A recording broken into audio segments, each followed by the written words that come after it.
You kiss your infant daughter goodbye, drive off to do what you love, and vanish off the face of the earth. The boat turns up. The truck is sitting right there. Your equipment is untouched. The only piece missing from the puzzle is your body. Fast forward to the funeral.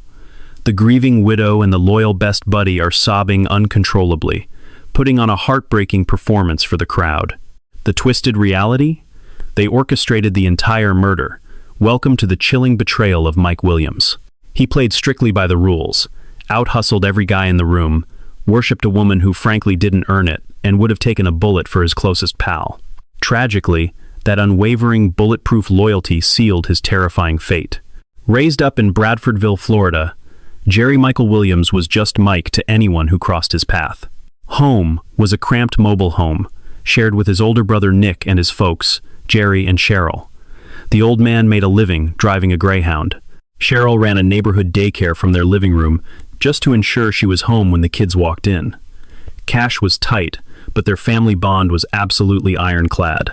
Right out of the gate, his parents made a hardcore vow.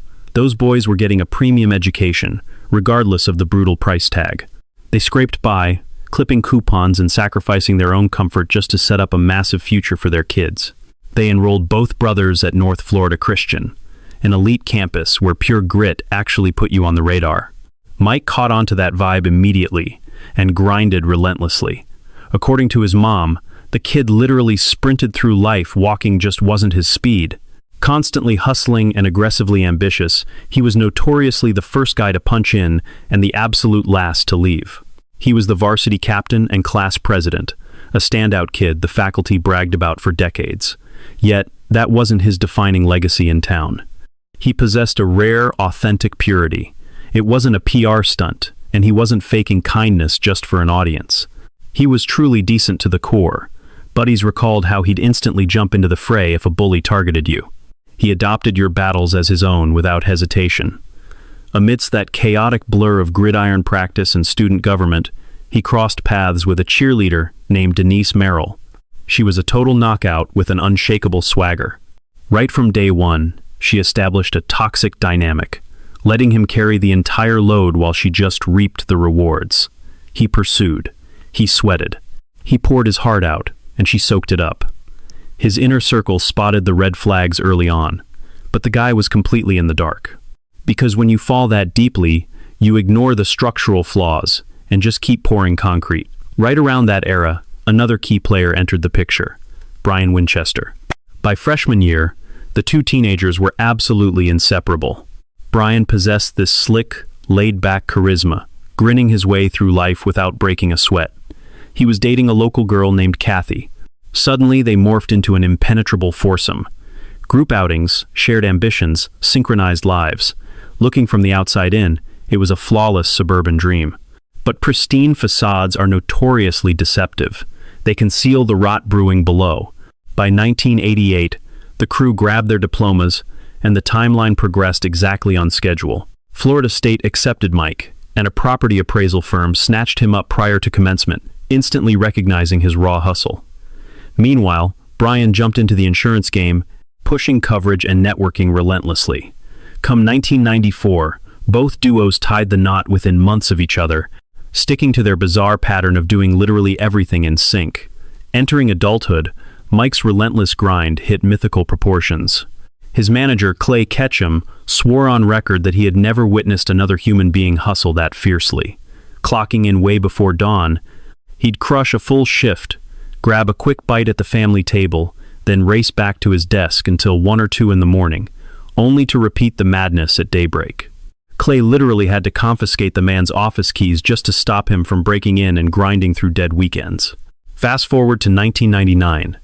Raking in $200,000 annually, the 30-year-old high roller was completely oblivious that his execution was precisely 12 months away. That same year, Denise delivered their baby girl. They called the newborn Ansley. By pure chance, a regional news team was shooting footage in the maternity ward. Facing the lens, this relentless, unstoppable powerhouse of a man broke down, completely overwhelmed by the moment. He confessed that watching the miracle unfold gave him a profound, next-level reverence for his wife and every mother enduring the brutal reality of childbirth. From the moment they locked eyes, he was hopelessly devoted. Every grueling 15-hour shift, every stolen weekend at the desk, it was all to build her empire. Losing his old man shortly after the delivery room triumph just made him grip his new family with desperate intensity. He confessed to his mom he wanted a sibling for the kid, practically begged Denise to try for another, and bragged to his buddies about building a massive family. He never skipped the routine calls to his mother, and if his wife rang his office, whining about an empty gas tank, he'd literally abandon his desk, track her down, pump the fuel himself, and sprint back. His inner circle relentlessly roasted him over the ridiculous dynamic. They'd joke that half the town wanted to marry the guy. Yet a terrifying reality was brewing in the shadows. Massive chunks of cash were secretly bleeding out of their financial portfolio. A few bucks here, massive withdrawals there. Catching onto the suspicious bleed, he brought the evidence straight to the absolute most trusted confidant in his life. He confided in his killer, Brian Winchester. Spilling every secret, he confessed about the vanishing cash, his mounting paranoia, and his wife's strange behavior. His supposed best friend just stared right back, absorbing every tragic detail. Grasping his buddy's arm, the traitor offered a comforting, utterly hollow reassurance. The hopelessly faithful husband actually left that chat feeling relieved, completely blind to the fact that narcotics weren't draining his bank accounts. Those missing funds were paying for illicit motel rendezvous. The victim never suspected his confidant tracked every stolen penny, simply because his buddy was the one cashing in. Years down the line, this traitor took the stand, swearing to the precise origin of their betrayal. October 13th, 1997. He recalled that specific day perfectly, offering no vague late-year estimates. Pinpoint accuracy. At that juncture, the doomed couple had barely reached their third anniversary, while the betrayer remained legally bound to his own spouse. No kids existed yet. They lived as next-door neighbors, their daily routines tangled in a toxic, inescapable web. On the witness stand, his cold indifference was terrifying. He claimed the romance simply spiraled. Proximity merely fueled their depraved, insatiable appetite. Bitching about their respective partners only validated their sick delusions, framing their adultery as a righteous escape. Then came the most sinister courtroom, quote, "He boasted having a solid family at home, plus his mistress waiting in the wings. They hooked up 15 times weekly across various motels and corporate getaways. The stalker shadow even tagged along during the husband's out-of-town corporate excursions. While the mark suffered through boardrooms, his wife and buddy vanished into the shadows. Occasionally, they defiled the marital home, while the provider slaved away until 2 o'clock in the morning, financing their dirty secret. The backstabber monitored every agonizing detail. He played the comforting saint during a tragic funeral, and watched the proud father weep tears of pure joy on camera in the delivery room. He absorbed it all during every mundane midweek phone call from his clueless target. Despite knowing everything, he played his part. By early 2000, roughly 9 months pre-murder, the illicit lovers' pillow talk took a much darker turn. For years, they obsessed over making their twisted union a permanent reality. Splitting up seemed logical, yet the wife refused. According to sworn testimony, she remained insanely paranoid about preserving her pristine public image. Raised in an elite bubble, she was trapped by strict, unspoken societal rules. A public separation brought unbearable stigma. Plus, there was a secondary motive: the child. A legal split meant splitting parental rights straight down the middle. Surrendering even partial access to the father, a man who worshipped his kid entirely, was completely unacceptable to her. With legal separation scrapped, the spring of 2000 ushered in sinister whispers regarding their final, brutal alternative. The dialogue shifted toward fatal accidents, coldly brainstorming various methods to execute the hit. One plot involved staging a duck-blind disaster. The target drowns. The side piece miraculously survives. A perfectly tragic, staged misfortune. Devastatingly credible. The mastermind revealed his lover favored this aquatic trap for one deeply twisted, hypocritical reason. She claimed giving her spouse a slim survival window would somehow alleviate her immense guilt. By leaving his fate to divine intervention, offering a microscopic escape route, she rationalized to her accomplice that it wasn't homicide, it was merely destiny taking its course. A strike day was chosen. December 9th, 2000. Dawn broke, the killer prepped, until an unexpected call from his partner interrupted. She aborted the mission, claiming cold feet. The triggerman later admitted, experiencing a fleeting wave of relief, hoping their murderous fantasy had permanently ended. He stalled. 3 days passed before the mastermind dialed back, her tone completely ice-cold and resolutely committed. December 16th, their romantic milestone. The exact morning her devoted husband intended to whisk her away, honoring 6 years of marital bliss. An escape he'd anticipated forever. The Black Widow deliberately selected the single date her prey was absolutely guaranteed to return safely indoors, weaponizing their special milestone. But before examining that fatal sunrise, a massive hidden financial motive requires your attention. The victim held 3 death benefits: $500,000, $250,000, and $1 million. $1.75 million total, all funneling straight to his widow. The deceased actually intended to let those 2 original accounts expire entirely. Believing they were dead files, he never suspected his wife quietly maintained the monthly fees entirely behind his back. As for that fresh $1 million payout, the betrayer himself pushed the contract on his buddy merely 6 months prior to the vanishing act, insisting it was a brilliantly sound investment.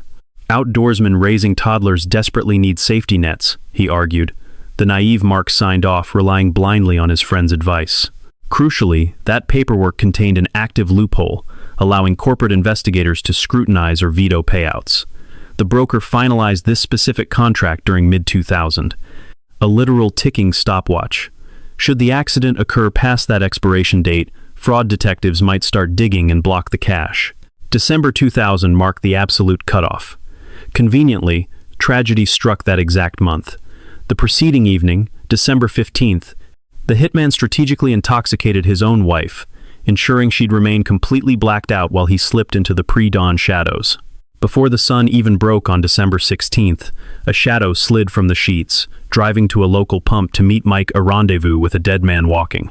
2 buddies hitting the water early, they dropped their vessel at a desolate, hidden ramp, steering entirely clear of fellow sportsmen, and more importantly, 0 eyewitnesses.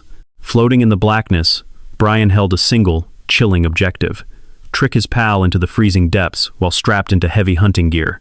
He spun a lie about a prime location needing those waterproof boots. Despite a strict personal code against wearing them aboard, the victim surrendered his gut instinct to a lifelong buddy. He strapped the heavy gear on. Meanwhile, the predator simply bided his time, watching the clock tick down. Suddenly, he hoisted his buddy upright and shoved him straight into the icy black. The massive boots flooded instantly, transforming into an anchor dragging him below. A flawlessly executed trap. The betrayer cut the motor and stared into the ripples until a massive flaw in the design emerged. Thrashing blindly in the freezing gloom, a panicked survival instinct took over. He somehow shed the boots and the coat, escaping the very anchor meant to drown him. Now, the target was paddling frantically. The mastermind just perched on the bench, cold-bloodedly observing his closest companion battle the Grim Reaper. No outstretched arms, not a single lifeline tossed. Instead, he reversed the vessel, keeping the hull inches beyond a desperate, gasping grasp. Frantic shrieks echoed across the glass, begging his childhood confidant since age 14. The exact same guy who stood beside him as a groomsman. The uncle who cradled his newborn infant. The confidant who shared countless meals across the table, nodding along while wearing a perfectly crafted mask. Treading that frigid current, the victim shrieked that exact monster's name into the void, fingers wrapped around a 12-gauge. Meanwhile, the desperate swimmer lunged for a cluster of submerged tree roots, clinging tight and still pleading for mercy. The vessel crept in a slow, calculated circle around that snag.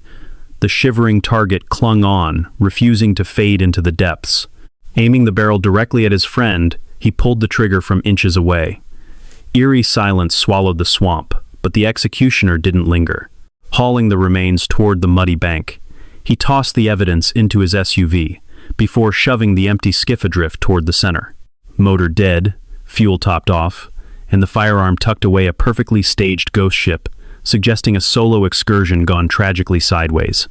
A hunter vanishing into thin air, he sped back, sliding into the mattress beside a slumbering Kathy, only to hit a local supercenter at daybreak. Purchasing digging tools and heavy plastic, he navigated to a desolate patch near Carr Lake, 10 minutes from his driveway, 5 miles from the victim's oblivious mother. He fractured the earth. And right there, he permanently erased his closest companion. Cruising back to base, he dialed his wife's dad, faking a groggy apology about sleeping through his alarm and bailing on their outdoor plans. A casual lie that cemented cell tower pings at his residence, an ironclad alibi. By midday, that device finally buzzed. Word dropped about the disappearance. Playing the hero, the betrayer rushed toward Lake Seminole, hunting for the very guy he'd entombed a 10-minute drive from his couch. Strolling the shoreline, chatting up the local deputies and squeezing out crocodile tears alongside their mutual buddies. Around 2:30 in the morning, amidst the freezing pitch black, he miraculously discovered the abandoned watercraft. The weapon rested untouched, the fuel lines primed, zero scuff marks, zero signs of a brawl, an entirely sterile crime scene. Whenever folks checked on his mental state, he claimed absolute heartbreak. Meanwhile, the state launched what would become an unprecedented, massive-scale manhunt across Florida waters.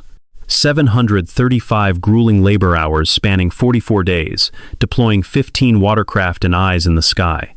Scuba crews and scent hounds swarmed. Detectives jammed long iron rods into the muck every 6 to 8 inches, blindly probing for anomalies.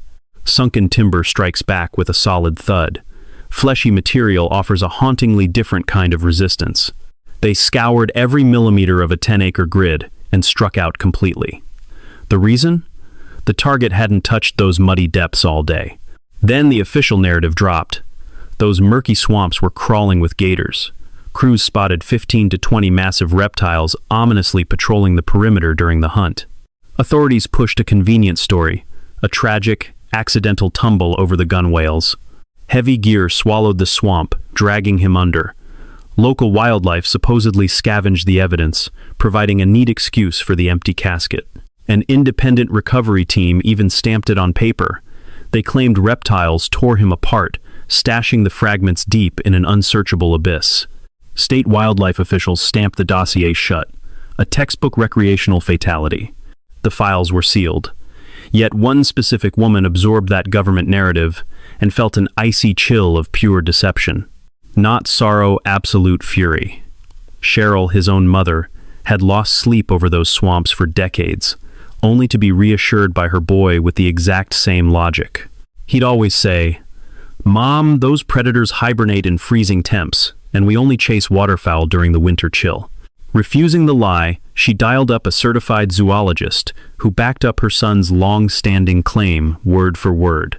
By mid-December, facing those frigid degrees, swamp beasts fast completely. They are virtually paralyzed by the chill. Plus, even if a rogue reptile did strike, the aftermath is never spotless.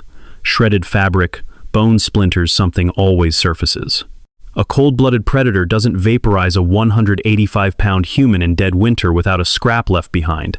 Then, Cheryl unearthed the chilling statistic. Throughout the entire dark lore of that specific basin, 80 people had tragically drowned, and every single one of those corpses floated back up. A man does not just evaporate into thin air. Mike Williams was about to become the only victim out of 80 to completely vanish without a trace. His mother snapped her ledger shut. She knew in her gut her boy was never in those murky waters. Even more chilling, the person holding her hand and sobbing at his memorial service knew exactly where the body was buried. Half a year after Mike vanished into the shadows, a pair of waders miraculously surfaced on the water.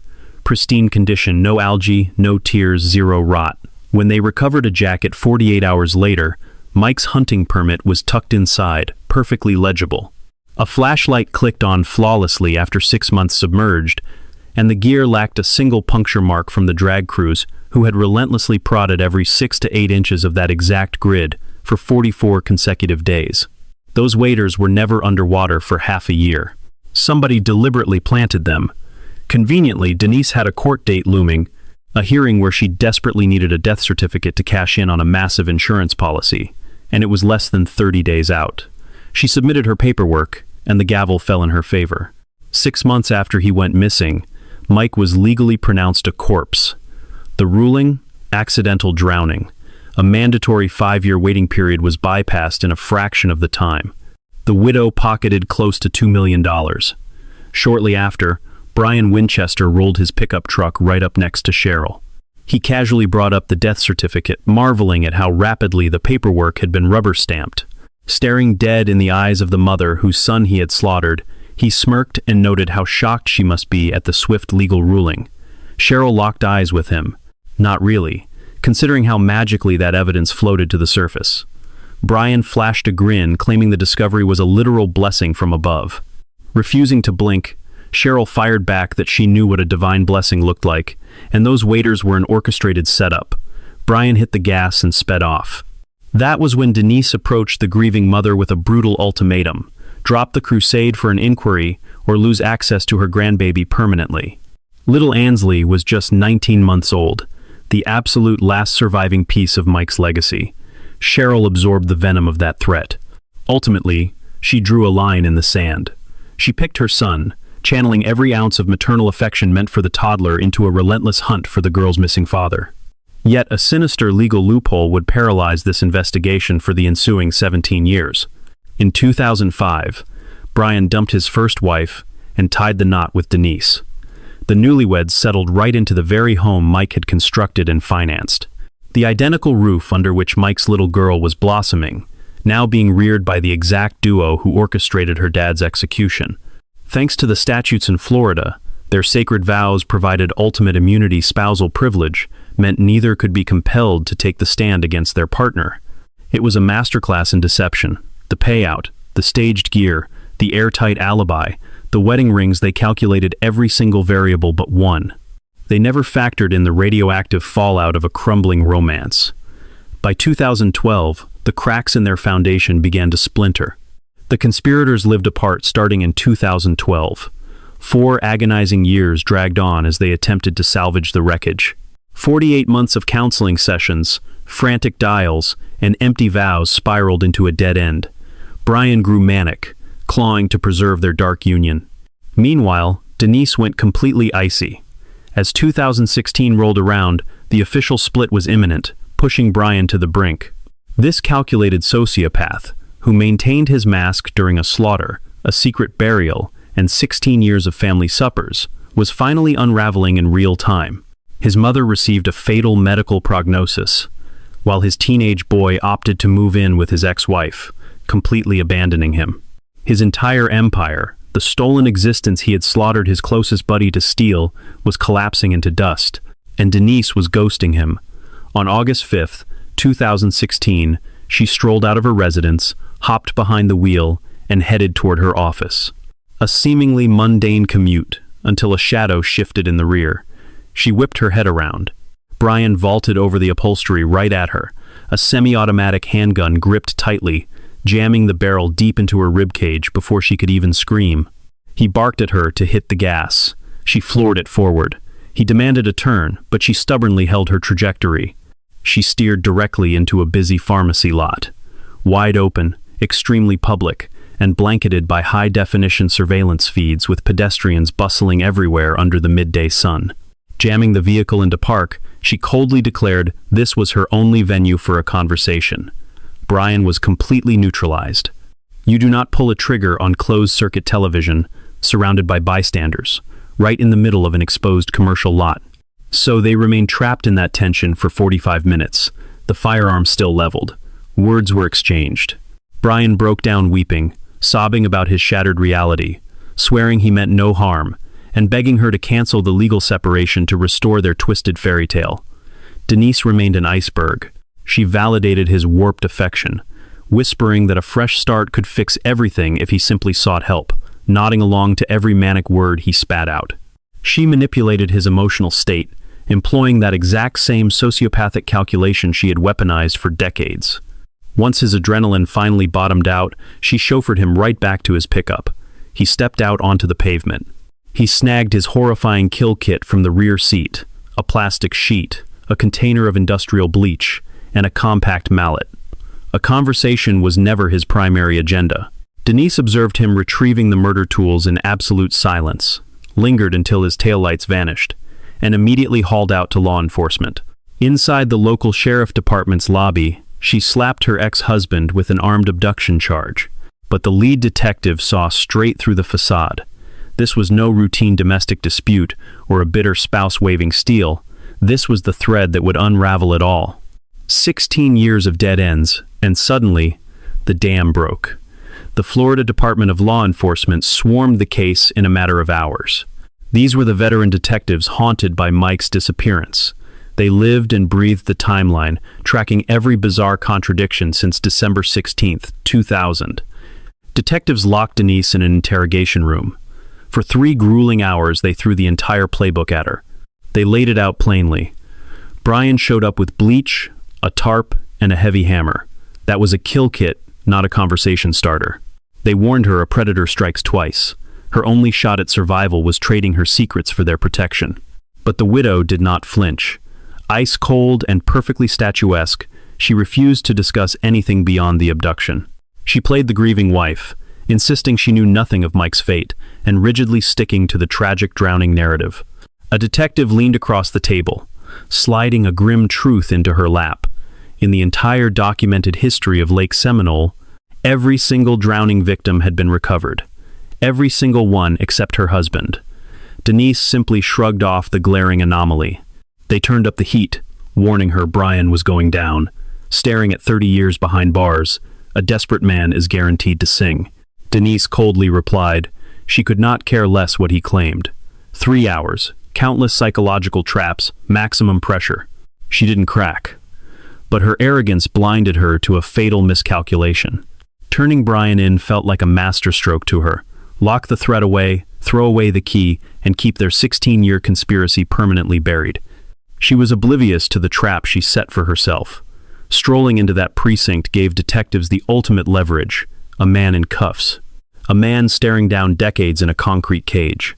More importantly, for the first time in 16 long years, their unholy matrimony was severed. Spousal privilege vanished into thin air. The unbreakable legal armor that stonewalled the investigation had completely shattered. Brian Winchester was now legally vulnerable, and prosecutors immediately dangled bait he could not refuse. Hand over the brutal truth about Mike, spill every dirty detail, and walk away with absolute immunity for the murder. They even tossed in leniency for the kidnapping charge. Brian sat in the interrogation room, weighing his own survival. 16 years of buried secrets snapped. He signed the paper. By October 2017, the dam fully burst. The illicit romance. October 13th, 1997. Hooking up 15 times a week in cheap motels and Mike's own bed. The sinister plotting. March 2000. 9 agonizing months of plotting before the hit. The twisted execution methods they debated, and Denise's chilling justification. She spun it as divine intervention, not homicide. A dry run on December 9th was aborted right before the trigger was pulled. Then came December 16th, the day they went through with it. The pitch-black morning meetup, the desolate water's edge. Shoving Mike into the freezing depths. Watching him struggle to survive as Brian intentionally reversed the motor. Mike desperately stripping his gear to float. Clinging to a submerged stump, crying for help, only to take a shotgun blast to the head.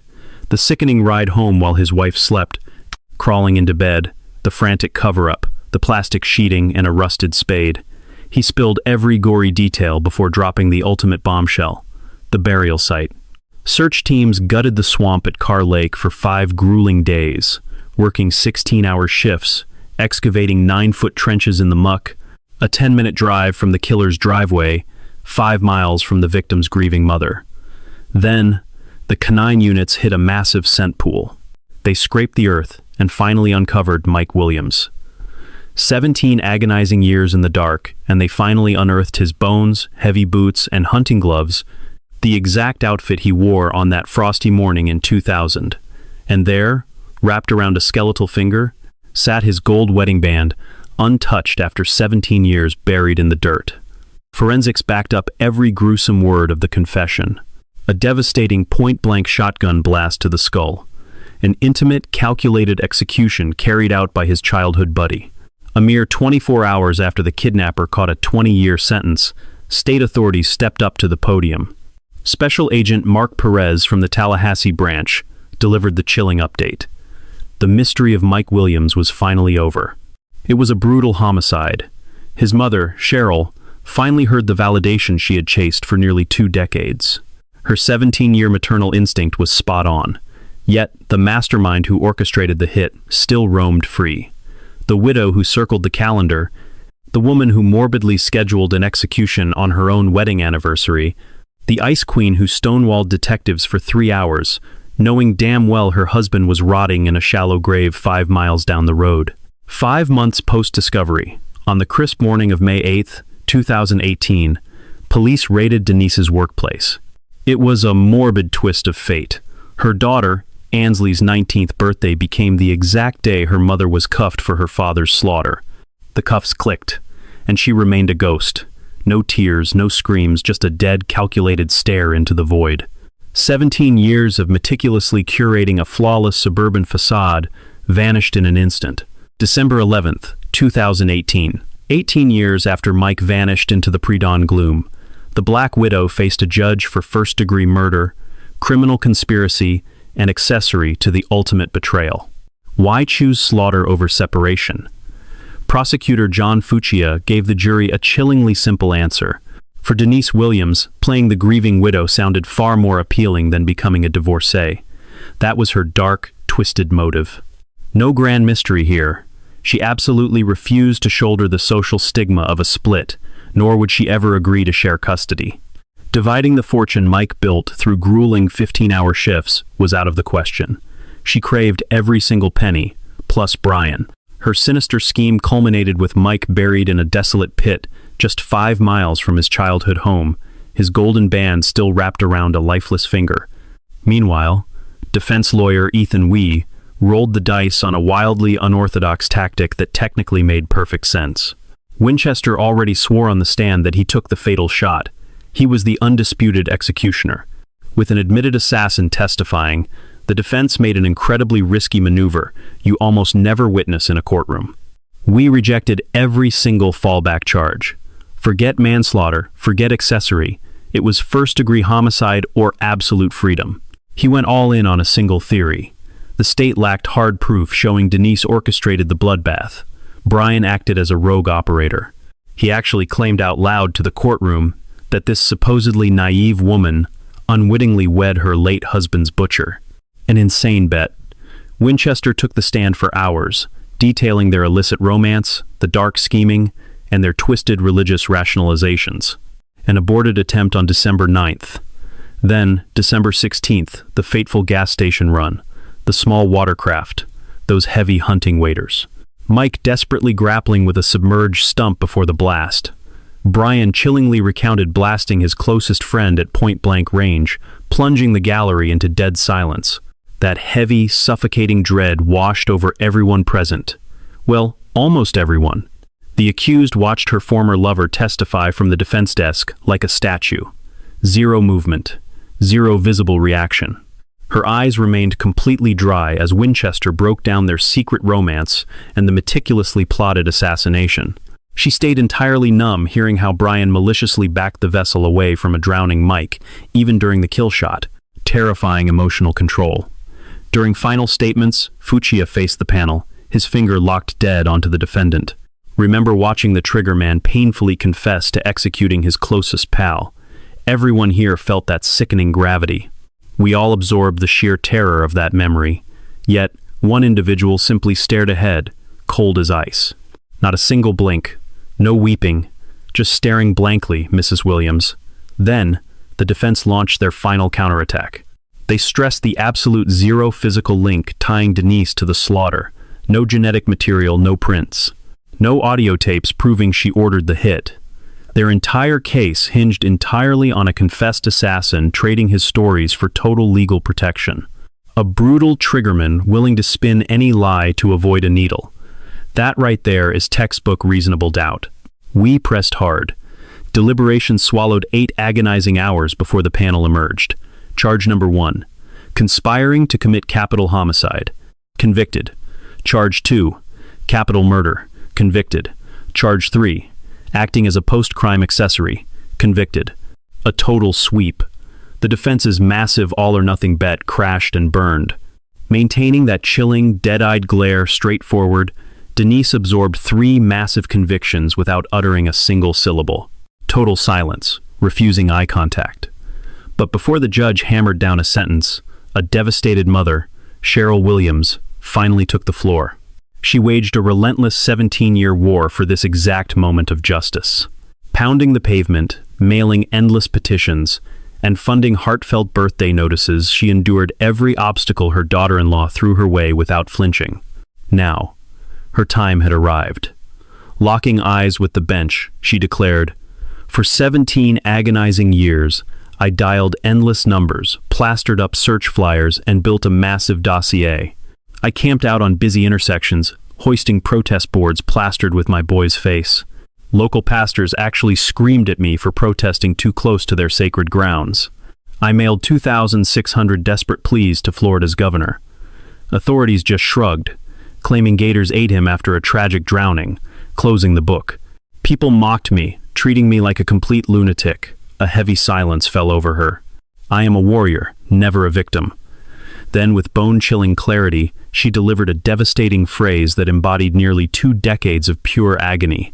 "Your Honor, every single night when I close my eyes seeking peace, I picture my boy desperately hugging a submerged stump on Lake Seminole in pitch blackness, realizing his closest buddy is actively murdering him. His terrified screams echo in my head, and I was absolutely powerless to save him. That nightmare breaks me daily. You could hear a pin drop before the judge locked Denise away for life." Fast forward to 2020, and she fired off an appeal. Appellate judges determined the state fell short of proving she acted as a primary executioner, noting that blueprinting a hit technically isn't the same as firing the weapon. The capital homicide charge collapsed completely. However, that conspiracy conviction, the legal proof that she maliciously orchestrated her spouse's slaughter, remained rock solid. Authorities slammed her with a revised 30-year bid, forcing her to serve a mandatory 85% before ever smelling freedom. Cheryl got the grim news but still runs that quiet birthday tribute. Meanwhile, Brian Winchester is rotting away, doing his 20 years at Wakulla Correctional near Tallahassee. His shot at parole hits in 2034. He will be 63 by then. Mike's little girl, Ansley, came of age trapped inside those walls. Raised by the monsters themselves, the only truth she ever knew about her dad's grim demise was their carefully crafted delusion. She was barely 19 years old when the cuffs finally clicked on her mother. Whatever twisted reality she clings to, she absorbed it organically while drowning in deception. She even stood before the judge begging for total leniency when her mother faced the music. She stubbornly maintains Denise is completely blameless. And Cheryl? She remains entirely estranged from her granddaughter. Each year, when Ansley's birthday rolls around, Cheryl buys a tiny newspaper tribute featuring Mike's face. Just a whisper into the void. It only brings silence, yet she refuses to stop. When Mike finally got a proper burial, Cheryl took the podium with an unexpected demand. She wanted a packed house, stretching way beyond his own loved ones. Absolutely everyone. She shocked the crowd by welcoming the entire circle of Brian Winchester as well. Because that is exactly how Mike operated. And right there lies the suffocating, tragic paradox anchoring this whole nightmare. Mike didn't lose his life through sheer recklessness. He wasn't taken out by some careless blunder. No, his gruesome end had absolutely nothing to do with personal flaws. He was slaughtered for being decent, for breaking his back, pouring his heart out, and handing over blind trust to snakes. He elevated the folks in his orbit to godlike status. Tragically, someone used that exact high ground to orchestrate his destruction. Denise Williams is now locked away, doing hard time at the Florida Women's Reception Center out in Ocala. And Cheryl Williams, the fierce mother who followed an absolute divine calling deep in her bones, the warrior who sacrificed everything to drag the truth into the light, keeps pushing that tribute out into the ether, eternally waiting. Mike earned that romantic getaway. He earned that second baby he desperately wanted. He deserved a front row seat to watch little Ansley blossom. He deserved to go gray, surrounded by genuine love. He was robbed of all of it. Yet, he possessed the ultimate wild card his assassins completely failed to see coming. He had his mom. Armed with 27 pages, ink, and relentless agony channeled into sheer momentum, she ripped through the lies and finally brought him home. Sleep well in the shadows, Mike. The heart-wrenching disappearance of 9-year-old Christine Jessup serves as a profound educational testament to the catastrophic consequences of tunnel vision and the redemptive power of forensic evolution. In 1984, a peaceful Ontario village was shattered when a young girl vanished after a routine school bus ride. a sanctuary of childhood innocence destroyed in an afternoon. Her story is a visceral lesson on the fragility of justice and the lethal deception of proximity. The most chilling educational takeaway is the shattering of blind trust. For 36 years, the wrong man was hunted while the true predator, Calvin Hoover, remained a trusted family acquaintance who even attended Christine's funeral. His ability to hide behind a mask of friendship for decades is a stark warning. We must remain vigilant, for the most dangerous secrets often breathe the same air we do. Ultimately, Christine's legacy is a victory for forensic perseverance. It reminds us that while human memory may fail and investigations may falter, a solitary biological stain preserved across decades acts as a silent witness. Through the miracle of genetic genealogy, a 36-year-old lie was finally dismantled. We honor Christine by protecting the vulnerable and believing that no matter how deep the darkness, the light of science and a community's refusal to forget will eventually find the truth.